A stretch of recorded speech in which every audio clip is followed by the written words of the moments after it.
the entire industry got insanely lazy in the last 20 years. You had platforms selling you advertising and the reporting to report on their own performance based on something, cookies, which is fundamentally incredibly weak from a reporting standpoint. So people forgot how to do what insurance companies did in the 80s, which is segmenting their data and like building propensity model of who's likely to cause an accident more than another and so on. So I think there's a fundamental thing that is good about this is just forcing people into better business hygiene. I think in 20 years, people will look back and say, oh my God, our business improved so much, not because of the targeting thing, but just because we started auditing our business properly. Okay, so Ronan Carrein, welcome to PPC Town Hall. Thank you very much. We got a big topic here today, and we got a European on the call. So who better to talk about first-party data and privacy regulations than the European? But your company, Better Stronger, has been moving into the United States as well. And I think what we're going to talk about today is really about sort of how first-party data in Europe, it's a necessity because of privacy regulations.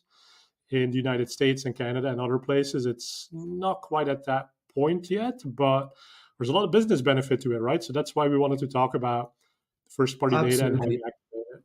Yeah, that's the central idea is first-party data, and having a first-party data strategy should not be perceived as a constraint. It's primarily a driver of better business hygiene and greater return on ad investment. So definitely the opportunity probably getting much bigger than the constraint.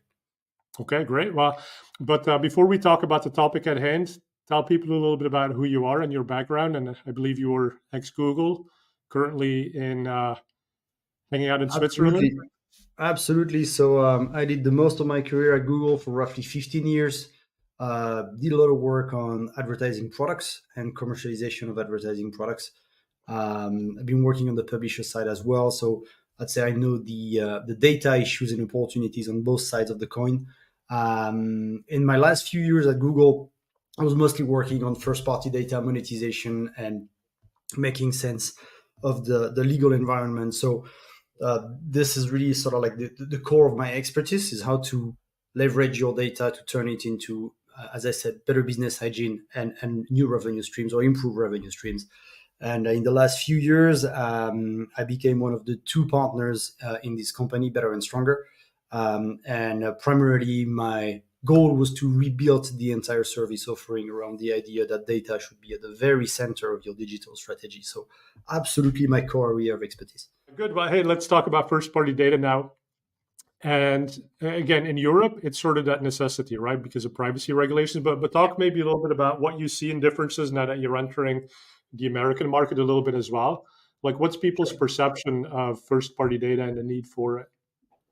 So I'd say there's two dominant ideas that I see. The first one is if you ask somebody to define what is first-party data and how it has an impact on their business, the proportion of people that can give you an accurate answer is extremely limited. So the object is already poorly understood.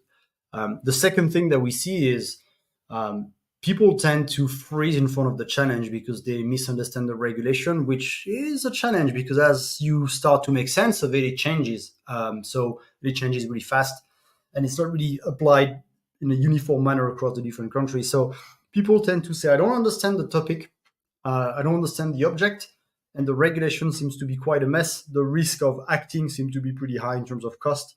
So very often what they do is they freeze and do literally nothing. Sometimes they ask to their legal counsel for advice, and the legal counsel tends to just say no to everything for a very simple reason, which is if you ask for a building permit for a house that has no plan, you won't get your permit. And this is something that we see a lot, that sort of generic paralysis because people don't know what to do with it. Therefore, they don't know how to work with their legal counsel to enable or put together a legal plan that will enable taking action with first-party data. And therefore, people just don't do much aside from very large company who can afford, the top law firms. Yeah, and that's interesting because, I mean, at the core of first-party data is the data that people have given you as part of doing business. So having the legal permission that's foundational, right? Like everyone should have that. And most websites that you encounter today, I mean, they ask for the cookie permission. And so that's really what we're talking about. Once you've got that permission Yeah. and you have that first party data. But then when we talk about first party data, do people even misunderstand what is first party data? Yeah. So I would say, I think we need to look at data in terms of like the origin and the nature of it.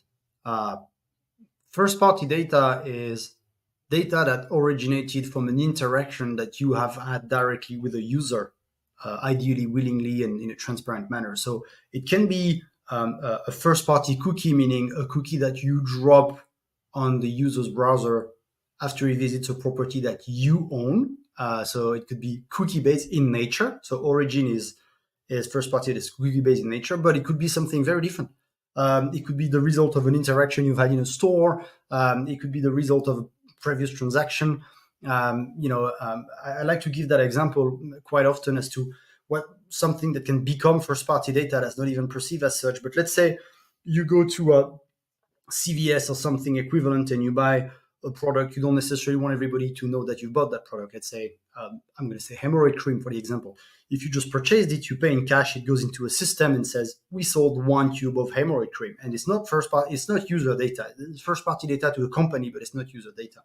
If you pay and you use your CVS card, I assume there's something like this, and to get the points or whatever, that transaction becomes linked to you, and that becomes first party data. And it can be something that happens offline.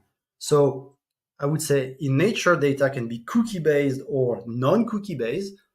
And first party means it's the direct result of an interaction between you and the user in a willing manner. Not that they read every terms and condition to everything, but they have access to the information to decide.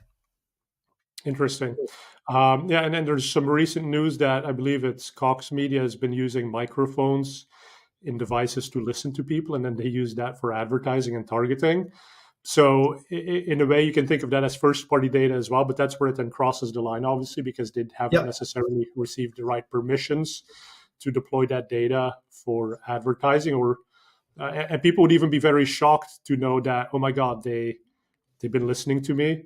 And so it's not just the fact that ads come from it, but it's like that's not right, right? Even though it's first-party data. Yeah, well, I mean, actually, you can push that reasoning even further. If you really think of first-party data, once you're convinced that this is highly valuable and you can leverage that to better run your business through providing a better experience to your users, once you've accepted that's baseline, that hypothesis, which is correct, it should be seen as an enormous opportunity to find ways to interact with your users in a way that you provide them value in exchange for them sharing a little bit of data.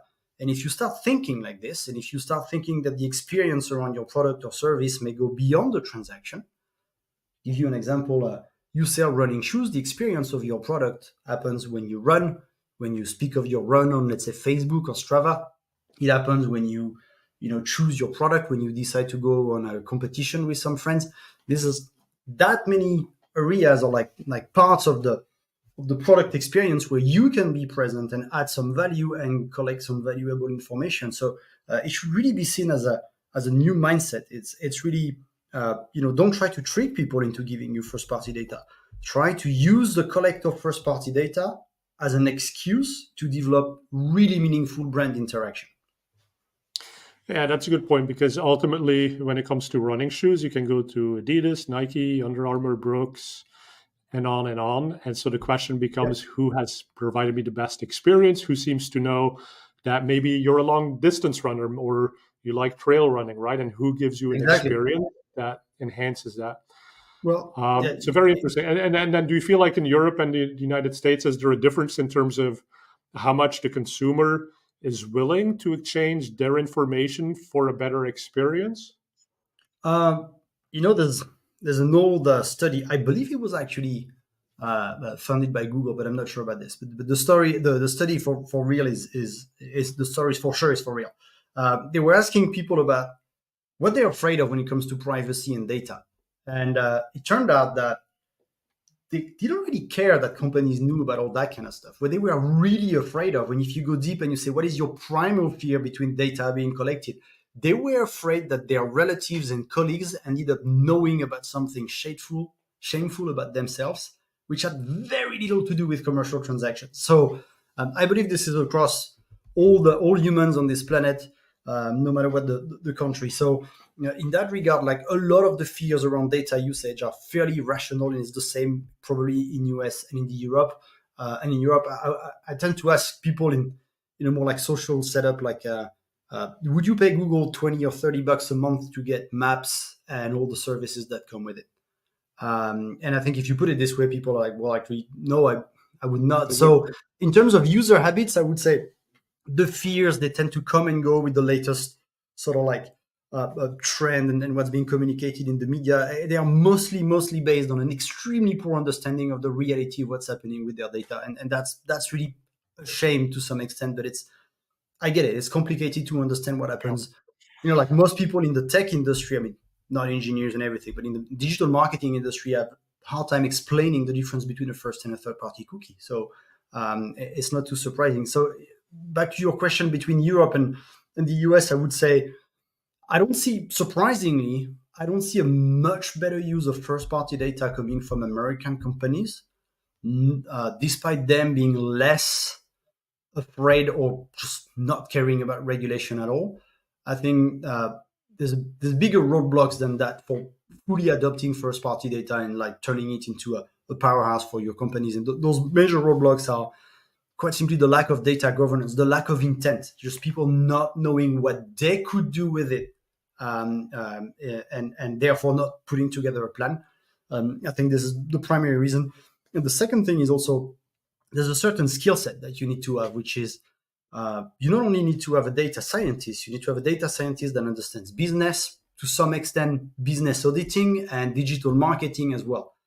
So I don't see a much bigger adoption coming from US companies. I would say I see a much bigger adoption coming from very large companies. That's a very different thing, whether they're in Europe or whether in the US.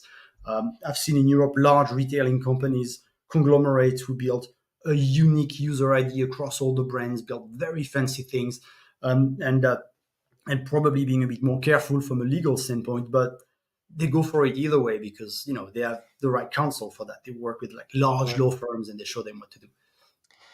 And so you mentioned a couple of the roadblocks, right? So one is the legal provisioning. It is having a plan of what is the house you want to build and what is it you want to do with this first party data. And then you talked about having the data scientists or the analysts on the team to help you get there. So when it comes to these three roadblocks, like, do you see a typical order in which a company is going to address this? And is there a way for the smaller one to do this as well? Or do you think it is just so complicated that only the big ones can do it? That's a very good question. Actually, there is a path that makes things like incredibly simpler. Look, it's the same as if you see a great cook in the kitchen and you're like, oh my God, like I can never do that. And then he publishes the book and you open the book. It's going to take you twice or three times the same amount of time and your onions won't be cut the same way, but the dish is surprisingly going to taste the same. And that's the same idea applies here. From the legal standpoint, so I want to just start with a little bit of a caveat or metaphor. I'm fond with metaphors. If you talk about digital marketing and you say you got to pump your SEO game or your remarketing game, it's like saying you go to the gym and you got to do more squats or more bench. But if you say you need to start having a proper first-party data strategy, the question is a lot closer to you need to change your life hygiene. It's not about going to the gym and pushing one thing or lifting on one machine. So it's a much more like broader topic to embrace. So that's the first thing. You need to start with that mindset. If you start with that mindset, you can take all the main, let's say, stakeholders in your company and say, what is the data that we're producing and what should we be able to make of that data when it comes to targeting or reporting on the efficiency of our business or the KPIs that we care for. And once you have those questions, those questions that you probably all ask yourself, like if I had an extra dollar, how should I spend it to get maximum margin or return on investment? Can I really tell the contribution of my social media effort over my overall digital marketing? Or, who are the subsegments of users that bring me the most value in the long term? Like everybody has those questions, but very few people actually have the answer, and it probably lays in your first party data. So once you have that, you lay those down and you start building a plan as to how you plan to use it. Then you can, in that order, you lay down the plan, your intent. This is what I would like to do. This is the data that I have today and where it lives. Then you go So talk to your retail account. but pause on the intent for a second, right? So you made the Yeah. great analogy to going to the gym.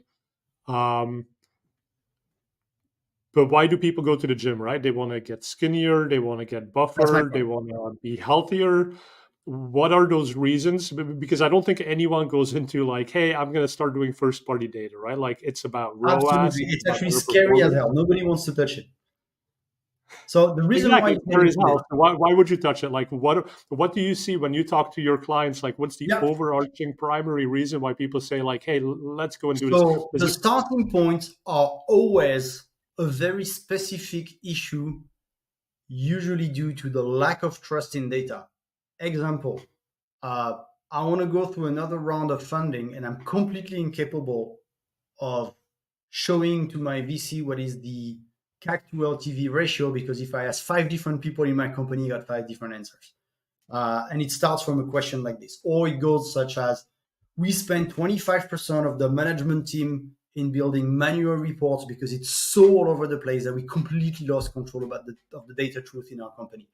Or it is something like, we're fully aware that we need to start segmenting our users, and it's just, we don't even know where to But start. that's interesting. So it almost comes from this really high level, like data hygiene reporting. Does it ever come from the angle of, sorry, it's giving me thumbs up. Like, I don't know why. But does it ever come from a place of, I'm frustrated with my ROAS and I see no other way to improve my ROAS? That's a very good question. The frustration with the ROAS is there, but the connection with first-party data is almost never there. So people will say I'm frustrated with my ROAS, but if you tell them, if you leverage your first-party data in such and such way, you can get like double-digit improvement in your ROAS. And it's like, it hardly ever fails, like especially if you do hardly anything with your first-party data. And then people get very first skeptical, and then they really get engaged. So it is very true what you said. The starting point is often reporting, and it becomes the incremental investment often comes from the greater ROAS. Right, and that's interesting. And you sit in these meetings, right, with clients, and everybody's frustrated with ROAS. I mean, even if you're happy, you're like, I wish it was better. That's I've never heard a client ever that said, yeah, that's perfectly good, thank you very much, can I pay you more? No, never happened. Exactly. So, and then you say there's the disconnect. So is it that people say, oh, can I do something simpler? Can I just have landing page optimization, CRO optimization, ad text optimization? Like, do they see these as the levers that are more effective? And or do they literally not make the connection to, if I had first party data and I did something with audiences and I did something more sophisticated, I'd get great results as well? So they will tend to lean towards the topics that they know most or that they've experienced in the past. So if somebody has had results with SEO or CRO in the past, they'll say, I want somebody to help with my CRO, my mail automation, you name it, anything.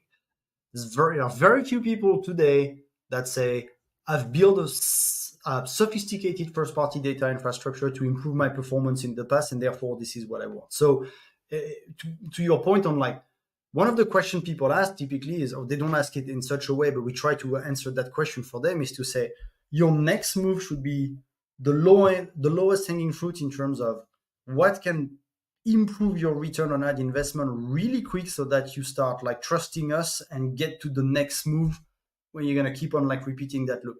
And first party data is typically very scary because people associate it to a project like a new CRM or a new website. They think it's going to take 2 years. They think it's going to be overdue. They think the price is going to get multiplied. They think they're going to end up in a lawsuit with you, which literally never happens if you do it well. Like, it literally never happens because technologically speaking, it's not that complicated. It's more of a service thing.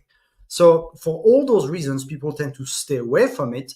And whenever you say it, it's the same as, I feel like it's the same as that guy who goes to the doctor and the guy tells him like, I told you the last 20 years about losing weight. He's like, yeah, I know. Like, not now. I got too much work, the second kid. And it's treated a little bit like that. And it's small steps that start getting you there, right? So I think this is really cool, Ronan. I mean, basically what you're laying out there is a secret almost, because most people don't seem to make that connection between first-party data and better ad performance. And you're telling us that, yes, it is a scary project, but it doesn't have to be as scary or as difficult as people sometimes believe it is. Yeah, there's a couple of things, by the way, on that specific point that are really important. It doesn't need to be built from from A to Z to. There's no such thing as completion, but you don't have such thing as a finished product. You build the capability and then you leverage it little by little, and you can add some increments. It's a very scientific kind of methodology playing with data. Is you make an hypothesis, you test it, you prove that it's making more money, you implement it at scale. So you can start small and have short-term results and then iterate. It's not like launching a new website where there's the one day where you press the green button and hope that it doesn't crash. It's nothing like this. So in that regard, yes, absolutely. So take us a little bit through maybe one example. So if you said an improvement of return on ad spend is my end goal, and I'm going to use first-party data to achieve that, what are some tactical examples that you could share? Yep. So my first two steps would always be the same one. The first one is extremely short-term, extremely easy. It is, let's make sure that you collect all the first-party sort of like transactional CRM type of information, like the biggest possible consented user list that you have about who your clients are. And even if you do it the first week and you do zero segmentation whatsoever, if you've not done so, you bulk ingest that entire thing in your targeting platforms. If you haven't heard that like 6 million times already, whether it's like Perf, Max, Google, Facebook, etc., this is all becoming extremely algorithmic. And the first thing you got to do is say, look, those are my clients, and those are not my clients by definition, just inverse. Just do that. If you don't have that in place today, just step one. So take your existing client list and ingest it into the ad platform so they can at least distinguish between new and existing clients. Just give them the idea of like, look, you want to do some acquisition, exclude those guys, but also look for people that look like them. That's just a super basic principle. Just start by doing this. You will already improve your performance versus somebody who's not doing that. Then the second step is essentially to do the exact same thing, but you start splitting people into segments. So you can do it in many, many different ways. But the way I like to look at it is it depends on your business. You may sell the same type of product, but you have segments in terms of value. So let's say, you're a mono product, mono service business, but some people consume a lot more of it than some others. Then segment them in terms of like tiers. The top 35% people who are the highest value, put them. Same logic in another campaign and say, look, I want to bid more on people who look like that. And then you make the middle tier and the lowest tier, or you don't target the lowest tier. If you sell a lot of different products. So let me pause on that for a second. So when you look at your top, say, 35% of customers, do you have a recommendation on the time frame to look at? Does recency help with the algorithms, or can you look pretty far back? Obviously, this depends on the life cycle of the product as well. Like there's some product categories where you don't sell a car every 2 weeks to someone, so the data is going to be so old that the algorithms, in a 7-year life cycle, it's not going to really do anything. You can find proxy ways to fix that. Sometimes when you don't have enough historical data or the life cycles are too long, what we do is we look at the on-site behavior of the last few weeks, and we have a propensity model to say, look, there's a 90% chance that guy is probably going to buy versus not that guy. So we treat him as not as a buyer, but an almost buyer. And so you can always find a way to play with that. Obviously, if you're in a business with like very short life cycle, like let's say food deliveries or apparel, especially cheaper stuff, it helps. Like it's not the same for everything. If you get into the business of selling houses or redoing bathrooms or stuff like that, it's much more of like it's using data for lead generation. It's extremely valuable, but it's slightly different use cases. I'm right now probably answering your question about like what I would do with first-party data in the concept of a direct-to-consumer type of interaction. We can do lead gen after if you want, but yes, definitely it plays a role. And how do you? Okay, so that's helpful, right? So if your sales cycles are too long, do some regression models or predictive analysis to say these users seem like they're on the path to converting. How do you ingest that back? I mean, do you like to do daily bulk files? Do you do something a little bit more real time? It depends on what you want to do with it. We have a client, for example, where they sell something where the recurrence is not so high and the price is fairly high.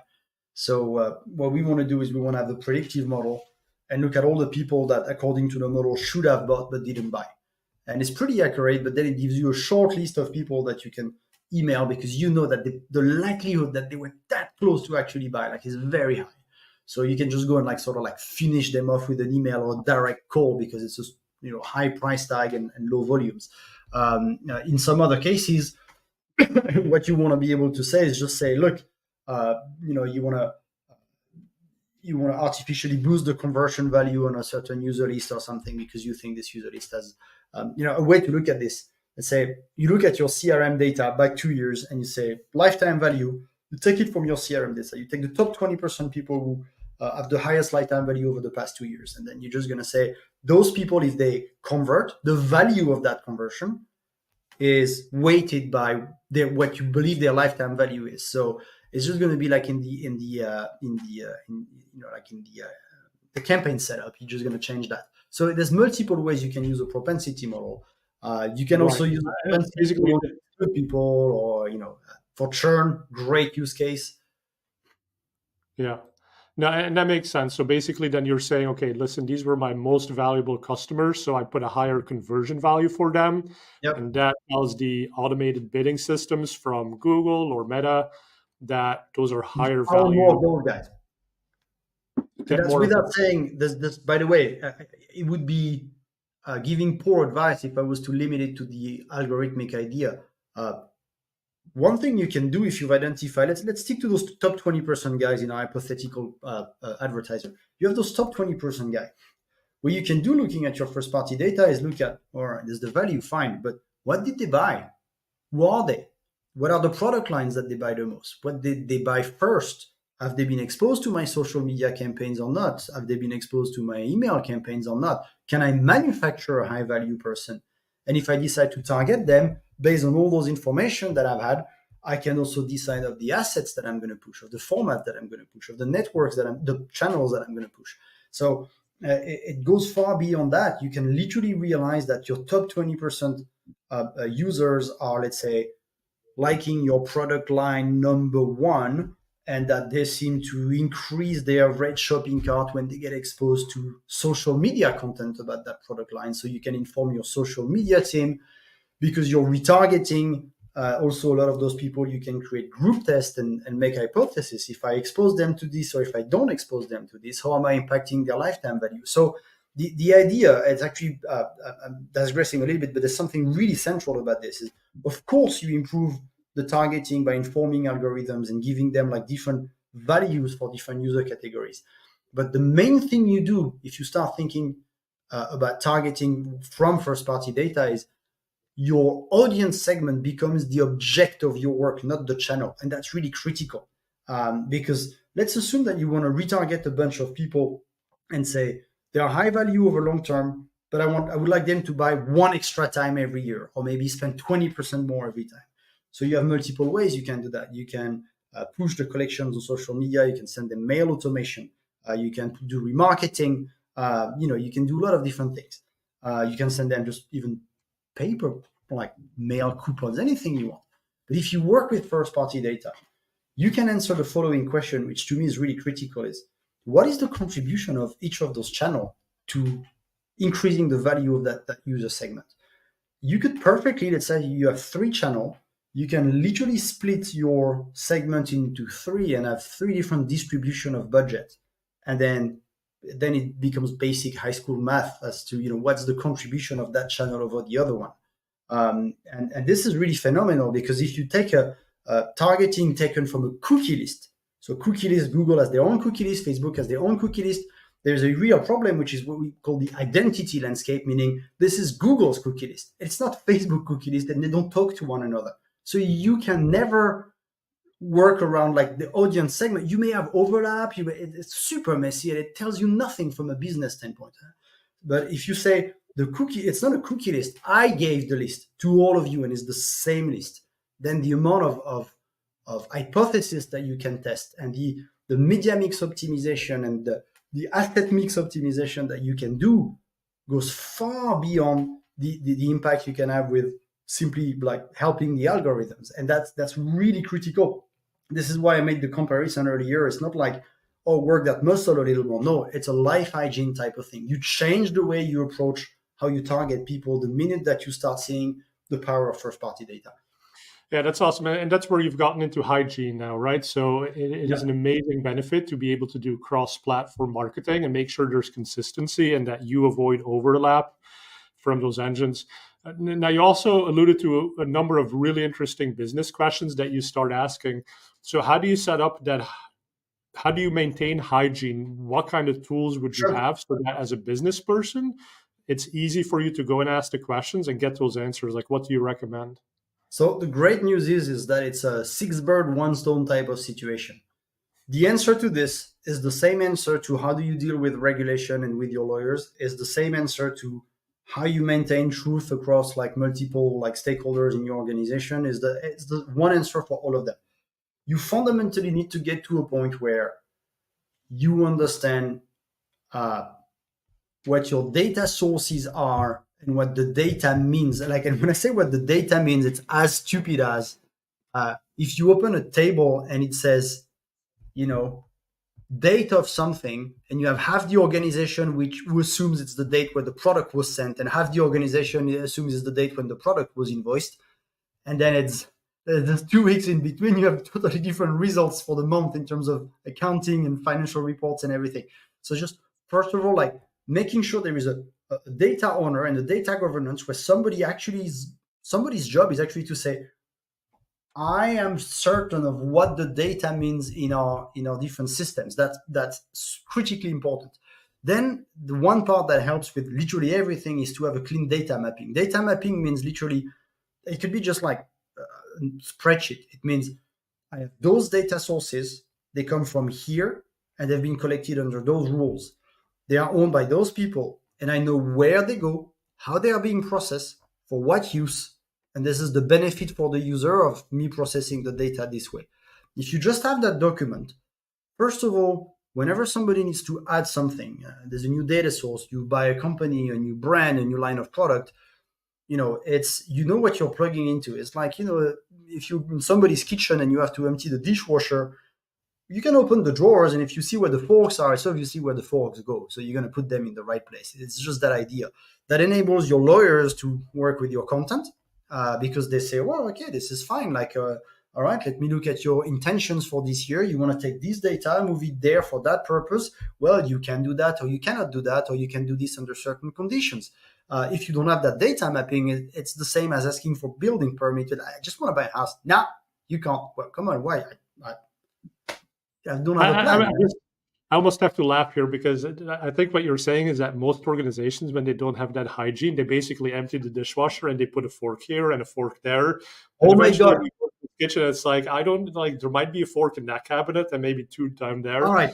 So your own business down here, right? So I want to pursue with this. Imagine that exact situation. Somebody is in your house and he opens the dishwasher and then maybe a bunch of boxes because you just moved, and he puts things completely randomly.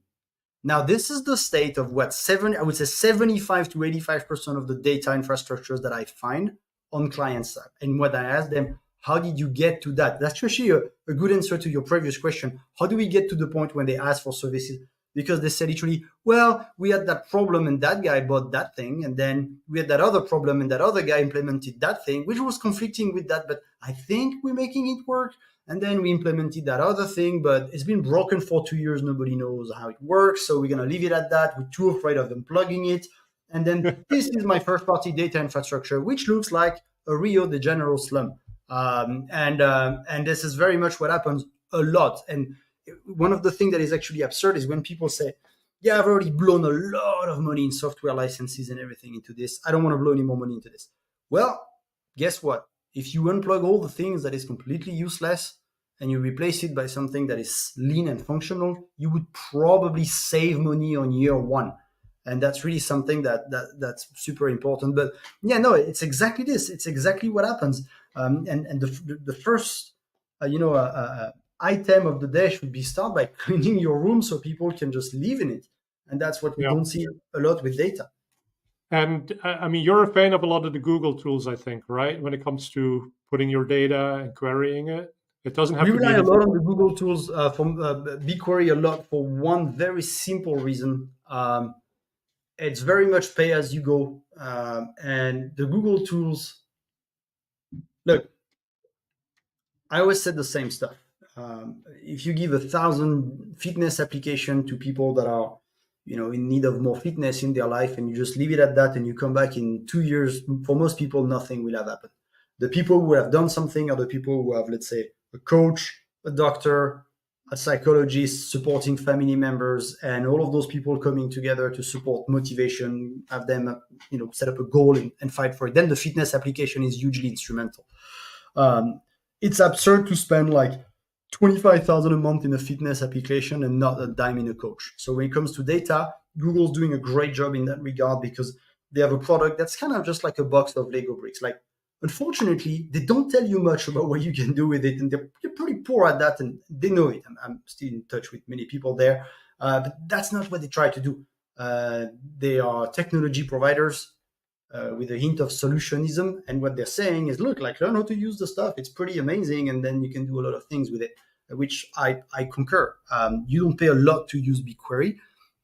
You should spend your money in like hiring people internally or externally that know how to play with it to make it drive revenue. And in that regard, this is why we rely on them. It's safe, it's reliable, and it's hyper connected with everything else. So it's rare that you have to build a connector from scratch, or an API or anything. Okay, that makes sense. It's really convenient. So get some good help, and of course, your company can help with that as well, right? If people need. Okay, Ronan, that's all great. So, final question here before we start wrapping up. But what do you see as the future of privacy regulation? So we've talked a lot about like improving your campaigns with first-party data, about having hygiene. Is there anything on the horizon that might change what we're talking about when it comes to GDPR or privacy regulation in the United States? In the United States, you're making the question even more complicated. So I'd say when the regulation came up, my first reaction as a Google sort of like product and go-to-market guy was, bummer. And then I realized after a little bit of time that the entire industry got insanely lazy in the last 20 years. You had platforms selling you advertising and the reporting to report on their own performance based on something, cookies, which is fundamentally incredibly weak from a reporting standpoint. So people forgot how to do what insurance companies did in the 80s, which is segmenting their data and like building propensity model of who's likely to cause an accident more than another and so on. So I think there's a fundamental thing that is good about this is just forcing people into better business hygiene. I think in 20 years, people will look back and say, oh my God, our business improved so much, not because of the targeting thing, but just because we started auditing our business properly. So I think it's important to say that before I answer your question, because it means my take on regulation is it's not necessarily bad at all, even from a strict business standpoint. Even if all you care about is making money, I still don't think it's bad at all. So with that in mind, it's kind of hard to tell. Like I talk a lot with like law firms and people that are in charge of the tech, like partners in charge of the tech aspects, and they don't see any much clearer than we can at this stage. I think the regulator in Europe wants to tighten the screw even more when it comes to ensuring that any piece of data is being consented. I don't necessarily see that as wrong. As a consumer, it was Black Friday recently, and I did most of my browsing based on emails that I received from brands that I like, and I would like to keep on receiving those emails because, I made a few good deals like everybody. I was happy about that. I think consumers in the end will see their own interest, and I think if the company that provides the greatest interaction and value exchange is going to win, then it's probably for the better. I'm more afraid of I'm more afraid of the direction I feel like they're taking is the minute that this is a difficult question because I have a lot of ideas in mind around this, but I think you got companies like Facebook who are looking at maybe we should make people pay and screw this entire like thing. It's just like they either pay or they get ads, and this is where they go. Google is probably looking at it from the angle of like a more Tony Stark type of approach. Like, I can probably make a thing that's compliant and enables the same type of targeting if it's like, like if it's happening on the browser instead, and then blah blah blah, and they try with flog some things, etc. And it's like very elegant, but there's no way like the average agency is going to look at this and like, yeah, sure, like that makes total sense. So I think But even with the the meta, regulators, in my opinion, are not any savvier technologists. they're absolutely not, right? And I think with Meta, they basically said, listen, we're going to charge so much money that no reasonable user is going to We opt want to pay. Yeah, of course. Exactly. So and that's even starting from a point, like you said, even if the cost was reasonable, like $20 a month for access to Gmail and Maps and Google Search, which are yeah, no one would pay for hugely that. valuable. Like I couldn't live my life without that. Like I'd gladly pay $20 for it. But now it's like saying, hey, you got to pay $100 a month for that. The best example is when you move out of your parents' house and you realize you got to pay for tap water. You're like, what? It's exactly this. So where is it going? Objectively, I think probably looking at the political trend will be a better source of like guess than looking at the technology itself. But until then, I think like maybe let's not look too far into the future. For now, first-party data, you are permitted if you've gotten the permission generally to work with it. Gets great results. So people want to know more, Ronan. Where can they find you? As of today, the person who is in charge of our US business is enjoying a maternity leave, so please leave her alone. So in the meantime, they can contact me either directly at Ronan, RONAN, at better-stronger.com. I'm wearing the company t-shirt represent because we do some pretty cool offsites, so we have nice t-shirts as well. So that would be the best way. I'm gonna back her up for the time being in terms of like bidding the US market. You can check our website, which is actually covering a lot of the other areas of expertise that we do, because the positioning of our companies, we try to go from strategy and just like digital strategy design all the way to implementation. So we cover a lot of the other jobs that agency may cover, but the primary area of expertise is putting a data backbone in the middle. So yeah, Ronan at betterstronger.com. I'm sure you can put that in the link somewhere. Yeah, more than happy to talk to some people. We don't necessarily have to build your entire data infrastructure. If you simply want to have some advice, some training for your leadership team, those kind of things, we do all that kind of stuff. But I'm not going to take the time to pitch here. That's not the point. Well, no, Ronan, this has been, I think the best pitch is always education, right? So I think what you've shared with all of us today are some ideas on how to improve your business, the business fundamentals, right. And that will lead to great outcomes like better ROAS, better reporting. We have countless real life use cases that we've implemented on how to leverage first party data. I would say if you need the one last little push to get into this I used Legos before as an analogy. If you like Legos, you're going to love this stuff, because it's like, here is everything that you have and everything that you didn't know you could do. And suddenly you want to build spaceships and castles and like you can do so much for your business playing with that data. And we realized that getting you excited about it and the educational part is critical, because it's scary. And this is something we love to do indeed, is that part as well, is just building the excitement around it. And if you like Legos and you need that little book of instructions, you can also go to Better Stronger, and they can probably provide that playbook for you. Hey, so Roland, This has been fantastic. Thanks everybody for watching. If you want to see more of these episodes, please hit the subscribe button and also use the comments to let us know what you thought. If you have any other questions, and we'll see you for the next PPC Town Hall episode. Thank you. Thank you. And you were ex-Google. Any good Google stories before we jump into first-party data? You mean any good Google stories that you can keep in that podcast? Exactly. No, I would say, look, there's one. I don't know if I'm too proud of this one, but I think the very first time that I encountered Larry Page a very long time ago, I think he was in his early 30s himself. My very first job at Google, I might have been 2-3 months on the job. My job was to control that an algorithm was identifying adult material as adult material. So very dull job coming out of a PhD program. Yes, no, yes, no, yes, no, it's porn. And I was in the middle of my work stream, let's call it this way, with all the implications when it comes to what was displayed on my screen at that very moment. And suddenly everybody turned very silent around me. And Larry Page was right above my shoulder with his arm crossed, staring at my screen, which was displaying, something significantly below the belt, which led me to the most confusing introduction that I've ever done of myself in my entire life. I don't know if he remembers that, but that was quite embarrassing. Good memory. Yeah, well, that's really interesting, the way that you met Larry Page that way. But at least Yep. you were working hard. Maybe a little awkward situation there. But it's Yes. what you were doing. I mean, when I joined Google, there was no algorithm for this. So basically, it was the humans, and that was part of the job, was just sitting there and going through the ads.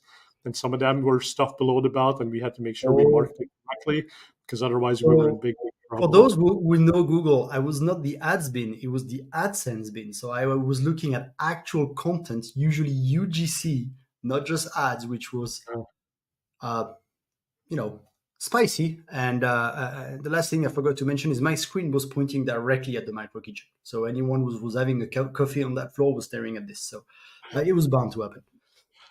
did people have a lot of coffee?